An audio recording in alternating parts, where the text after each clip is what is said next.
بذكرياته الطيبة، ألا وهو أخونا يحيى الجزار ابن هذه المنطقة، الذي بدأ في مشروع الشهادة قبل سنوات طويلة في مذكرات قرأت له في أجندة.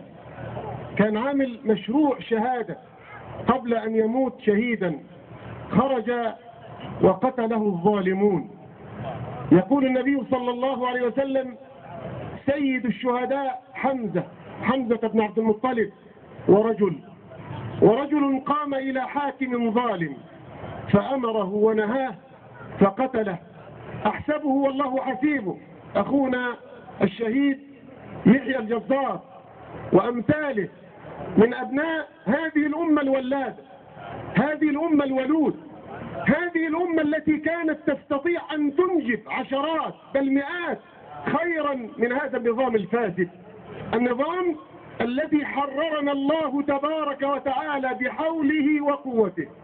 حررنا الله تبارك وتعالى من ظلم الظالمين بحوله وقوته. لا أحد يقول أنا وراء هذه، بل هي أسباب، ولكن مسبب الأسباب هو الله سبحانه وتعالى. وخير ختام نختم بكلمة لأخ عزيز فاضل، فليتفضل مشكورا.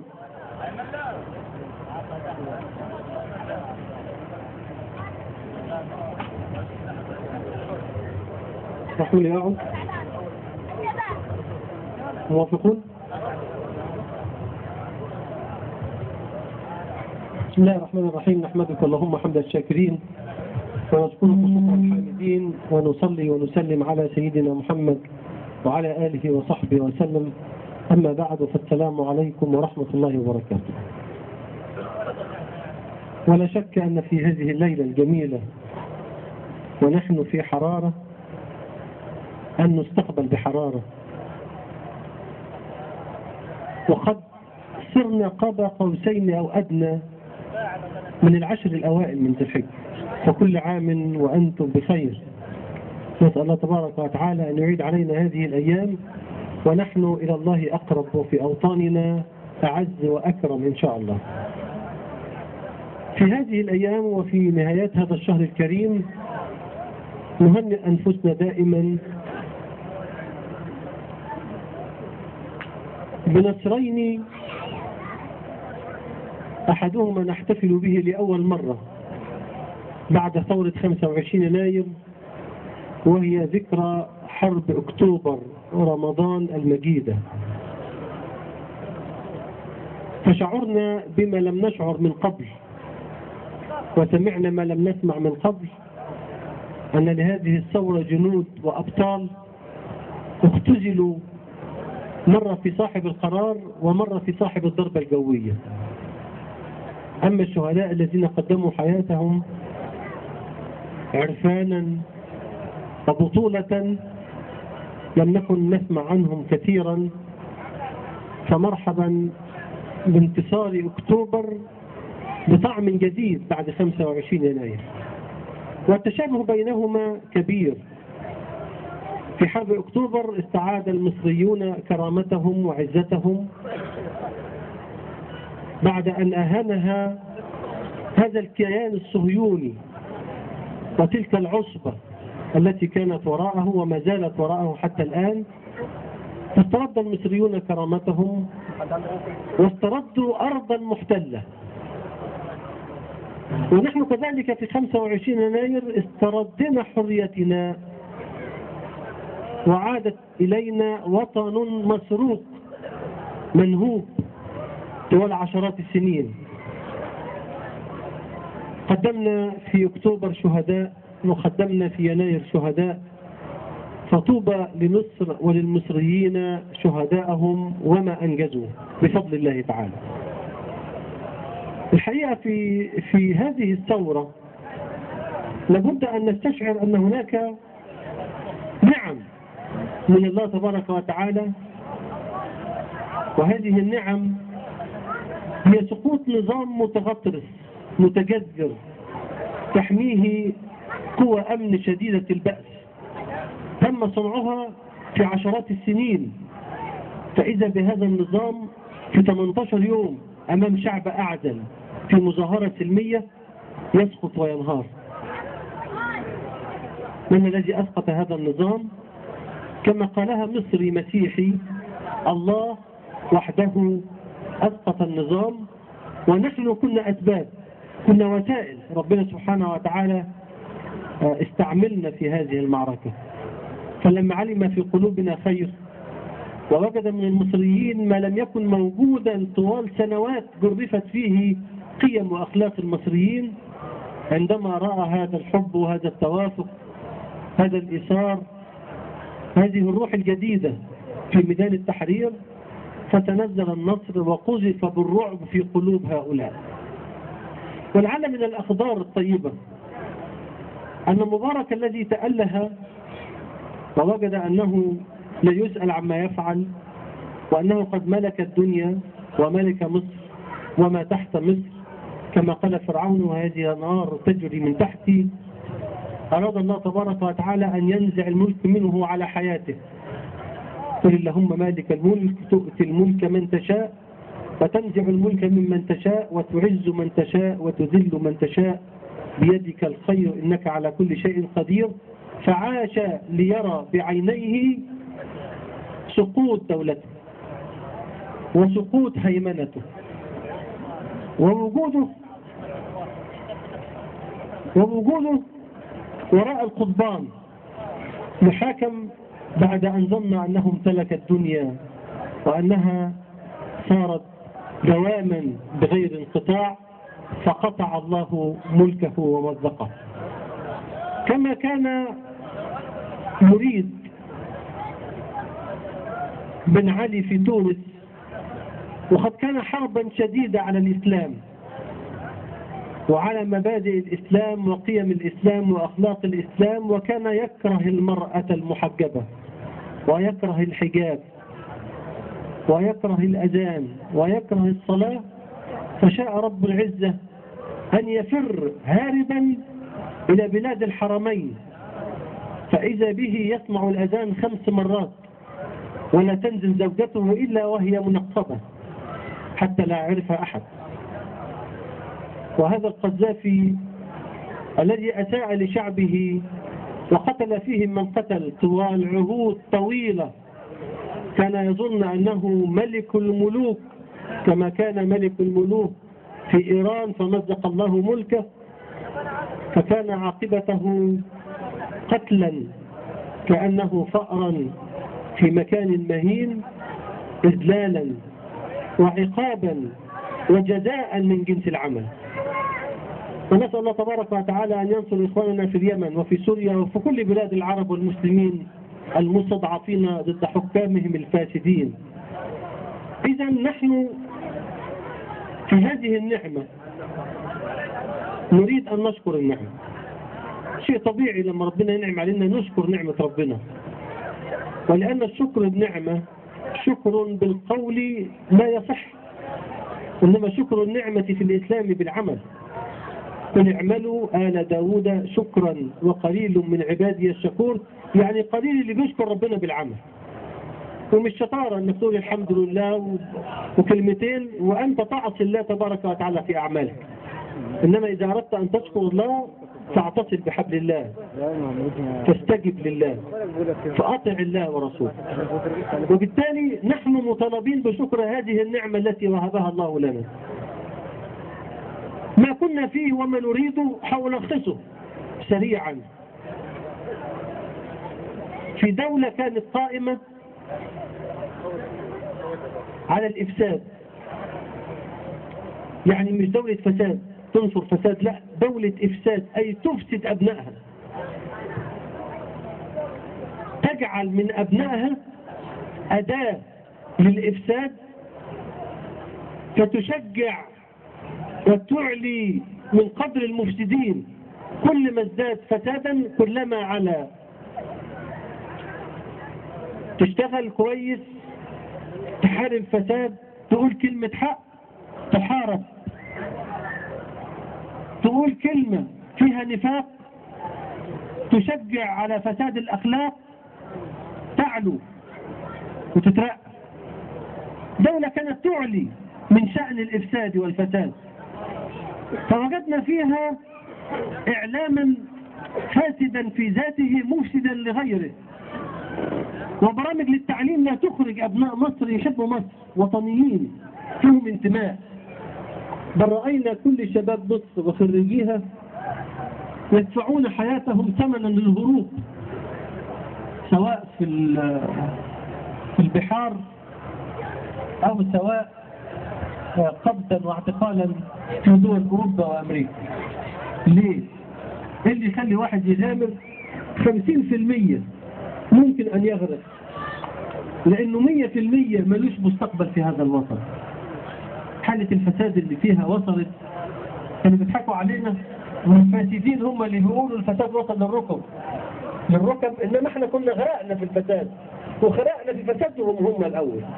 وبالتالي نحن نريد لدولة الفساد أن تعود مرة ثانية لدولة قانون.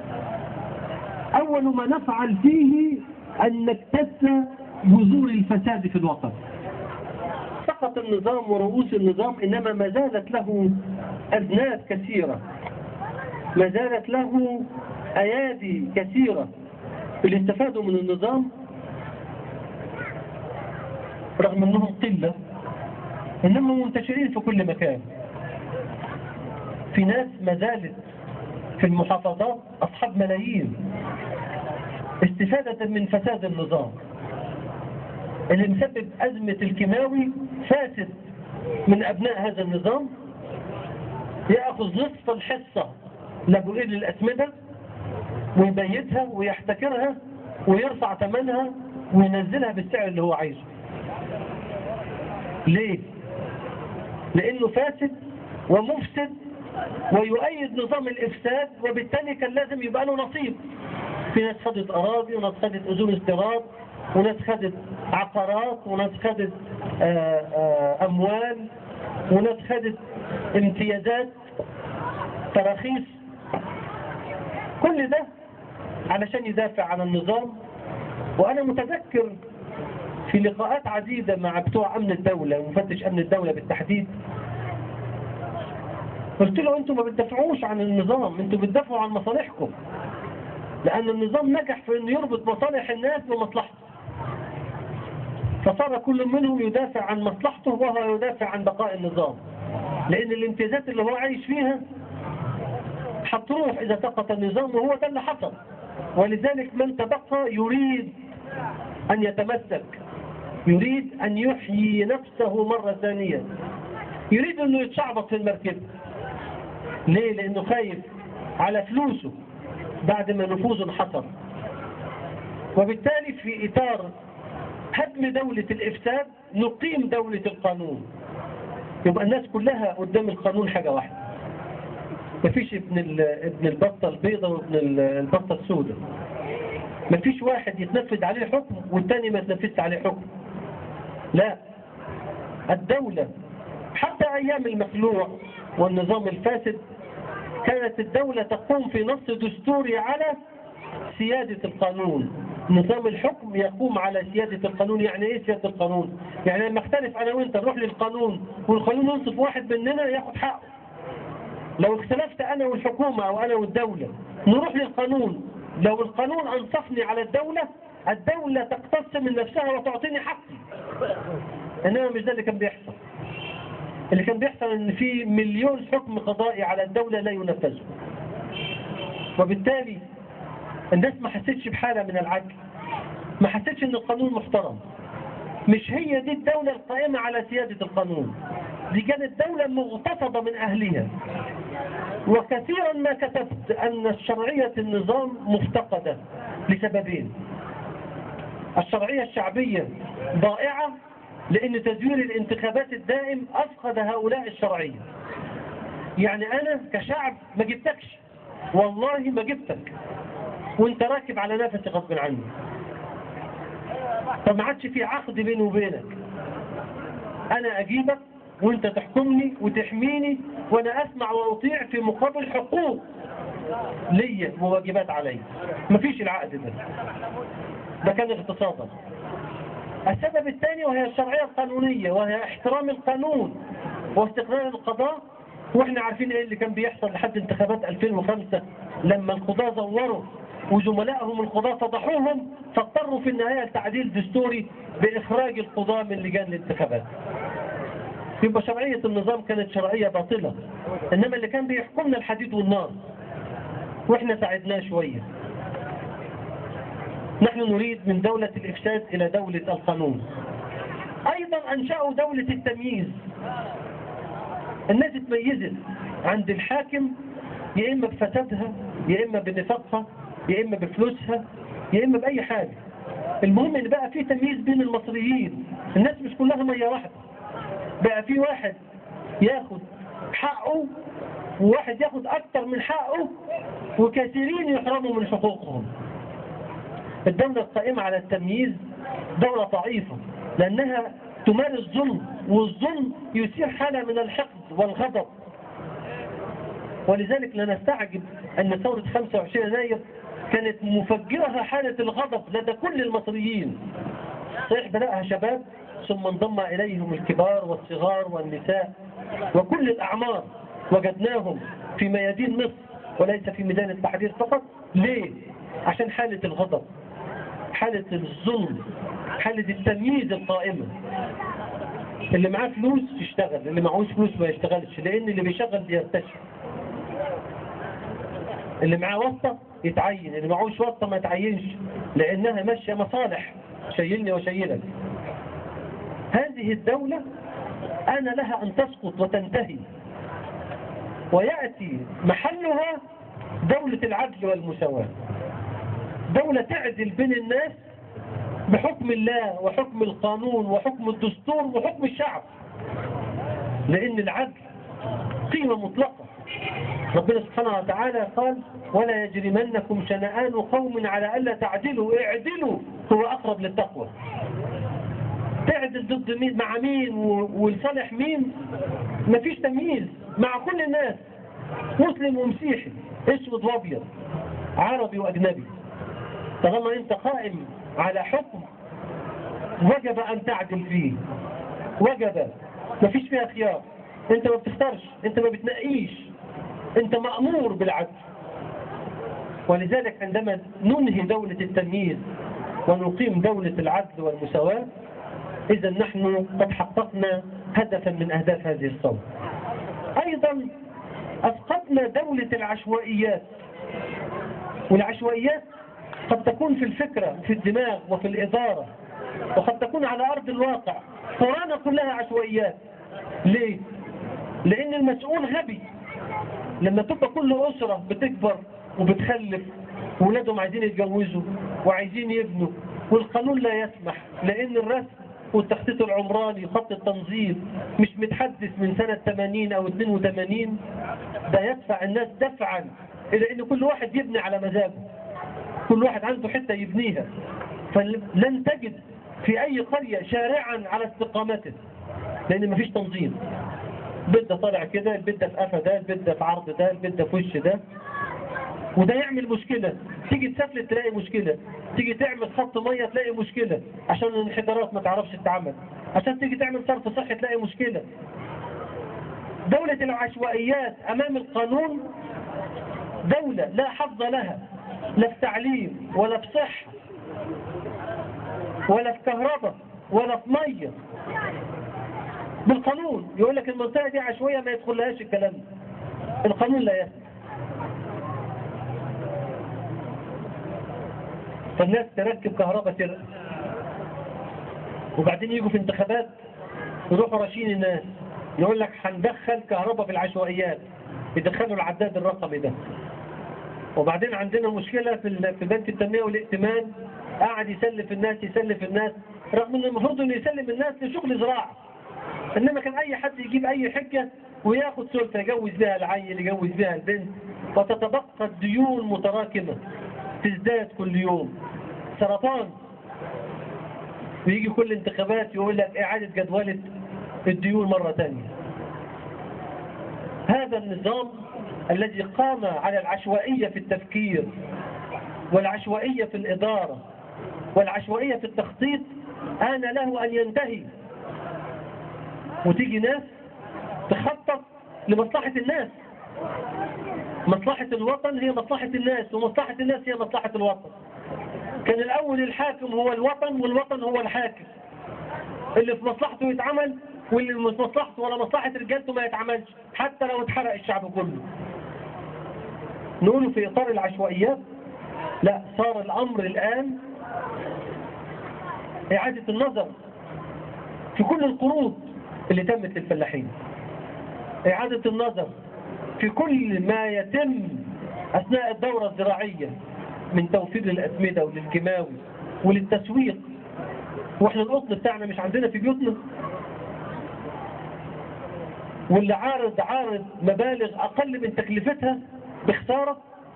الفلاح المصري الوحيد على مستوى العالم هو الفلاح اللي بيخسر بعد زرعته. الدنيا كلها بتكسب، إنما في مصر بيخسر. حتى لما جينا فتحنا شوية زراعة القمح وبدأوا ياخدوه بسعر كويس من الفلاحين، اتشال الوزير ونزل الوزير الثاني بتاع التضامن 300 مليون دولار لاستيراد قمح. لو كان وفرهم عشان يشتري القمح ده من فلاحينه كانت الأرض كلها اتزرعت قمح واكتفينا بالقمح دون استيراد. مصر رقم 1 في استيراد القمح على مستوى العالم. يعني الحلول في ايدينا. يعني احنا اللي قاهرين نفسنا، واحنا اللي بنفسد نفسنا، واحنا اللي بنضيع حق نفسنا بإرادة مين؟ بإرادة حاكم فاسد ظالم مستبد يبيع مصر كلها عشان يستنى في الكرسي، ويبيع مصر مرة واثنين وثلاثة عشان ابنه يجي وريث، زي ما باع الفلسطينيين وباع كل القضايا الوطنية. حتى النيل ومصب النيل اتباع، دول أفريقيا كلها اتباعت، رغم ان في يوم من الايام كان زعماء افريقيا ورؤساء افريقيا كلهم ممن تعلموا في جامعات مصر. فكان الود قائم، ولم يجرؤ احد على ما فعلته الدول الافريقيه فيما يخص منابع النيل وتهديد الثروه المائيه في مصر. لان النظام ضعيف. كانت قبلته ناحيه واشنطن وناحيه الغرب 77 زياره لفرنسا، بينما هم 5-6 زيارات لافريقيا. هذه العشوائيات في التخطيط وفي التفكير آن لها أن تنتهي وتأتي دولة المؤسسات. مؤسسة يديرها المتخصصين، اللي بيفهم في الزراعة يديرها ويقول الأصلح لمصر إيه، والأفضل للمصريين إيه، والأكرم للفلاحين إيه اللي يتم. حتى في الصناعة، حتى في المشروع النووي.